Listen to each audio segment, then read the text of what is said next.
حضرت صوبان فرماتے ہیں ایک دفعہ آقا چند قبروں پر سے گزرے، رو دیے۔ صوبان نے پوچھا تو آپ نے فرمایا میں نے اللہ سے دعا کی کہ ان کے عذاب میں تخفیف ہو جائے،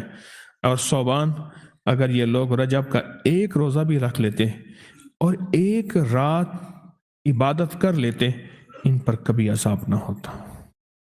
اور ایک رات سے مراد سے رات نہیں ہے، ساری رات یہ ابھی عبادت کر رہے ہیں،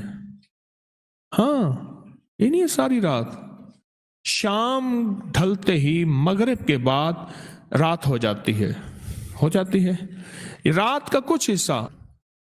میں کہ اگر یہ لوگ رجب میں ایک روزہ بھی رکھ لیتے اور عبادت کر لیتے کسی رات کی، ایک رات کی، تو ان پر عذاب نہ ہوتا۔ میں نے عرض کیا یا رسول اللہ صلی اللہ علیہ وسلم، کیا صرف ایک روزہ اور ایک رات کی شب بیداری سے عذاب قبر نہ ہوگا؟ فرمایا ہاں، قسم ہے اس کی ذات کی جس کے قبضے میں میری جان ہے، کوئی مسلمان مرد ہو یا عورت ایسی نہیں رجب میں ایک روزہ بھی رکھ لے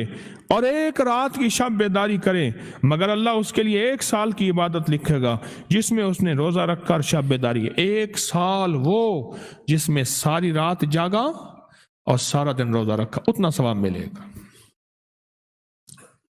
اور آپ نے فرمایا کہ اللہ کی طرف سے ایک منادی ندا کرتا ہے، اے رجب میں روزہ رکھنے والو، اللہ کی پناہ میں جنت میں داخل ہو جاؤ۔ اور ہاں فرمایا کہ قیامت ہوگی تو پکار مچے گی، رجب کے ماننے والے کہاں ہیں؟ اس وقت حجاب کے اندر سے ایک نور نکلے گا جس کے پیچھے سے جبرائیل، میکائیل، اسرافیل ہوں گے، یہاں تک کہ رجب کے ماننے والے اس نور سے گزر کر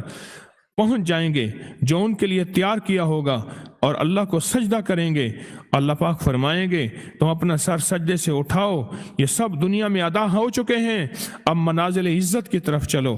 اب منازل عزت کی طرف چلو، اب منازل عزت کی طرف چلو۔ اللہ اکبر۔ اور فرمایا مغفرت ہوتی ہے اور اللہ انبیاء کی توبہ قبول کرتا ہے۔ اس رجب کے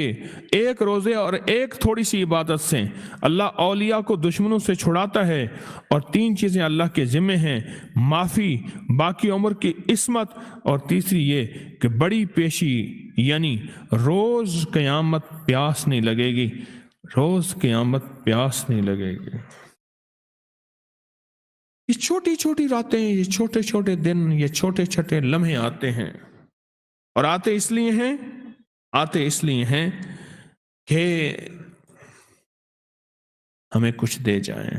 اگر اس کا غصہ ہے بھی ٹھنڈا ہو جائے، اگر اس کی ناراضگی ہے بھی ٹھنڈی ہو جائے۔